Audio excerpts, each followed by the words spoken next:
کیا آپ جانتے ہیں کہ آج کون سی رات ہے؟ آج معراج کی رات ہے، جب آپ صلی اللہ علیہ وسلم کی عمر 51 سال 8 مہینے اور 20 دن کی ہوئی تو مشہور قول کے مطابق نبوت کے 11 سال بعد رجب کے مہینے میں 27ویں رات کو یعنی آج کی رات کو آپ صلی اللہ علیہ وسلم کو معراج کرائی گئی، یعنی اللہ تعالیٰ کی ملاقات کرائی گئی۔ یہ کوئی کہانی نہیں ہے بلکہ یہ وہ واقعہ ہے جس کی تصدیق قرآن خود کرتا ہے۔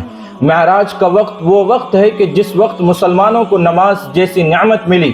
معراج سے پہلے آپ صلی اللہ علیہ وسلم پر صرف 2 نمازیں فرض تھی، ایک فجر کی نماز، دوسری مغرب کی نماز، اور قرآن اس کی تصدیق کیسے کرتا ہے؟ سبحان الذی اسری بعبدہ لیلا من المسجد الحرام الی المسجد الاقصی الذی بارکنا حولہ لنریہ من آیاتنا انہ هو السمیع البصیر، کہ پاک ہے وہ ذات جو اپنے خاص بندے کو رات کے تھوڑے سے حصے میں مسجد الحرام سے مسجد اقصی تک لے گئی، اور پہلے مسجد اقصی تک اس لیے لے جایا گیا کیونکہ قرآن خود کہتا ہے کہ ہم نے مسجد اقصی کے ارد گرد بہت ساری برکتیں رکھی ہیں، دنیا کی برکت بھی رکھی ہیں اور آخرت کی برکت بھی رکھی ہیں۔ آخرت کی برکتیں یہ ہیں کہ وہاں بہت سارے انبیاء کرام علیہم السلام آ چکے ہیں، وہ بہت سارے نبیوں کا قبلہ رہ چکا ہے، اور آج بھی وہاں پہ ہزاروں انبیاء کرام کی قبریں موجود ہیں۔ اور دنیا کی برکتیں یہ ہیں کہ اللہ تعالیٰ نے وہاں نہریں، چشم، بہت سارے باغات پیدا کیے ہیں، اور اس زمین کی عجیب خاصیت یہ ہے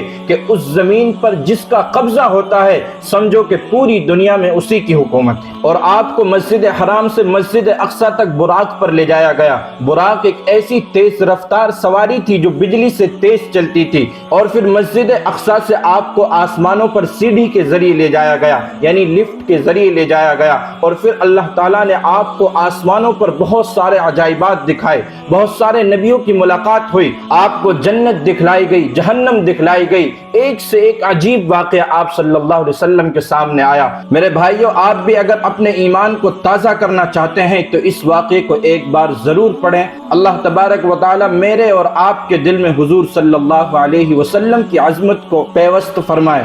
شکریہ۔ السلام علیکم ورحمۃ اللہ وبرکاتہ۔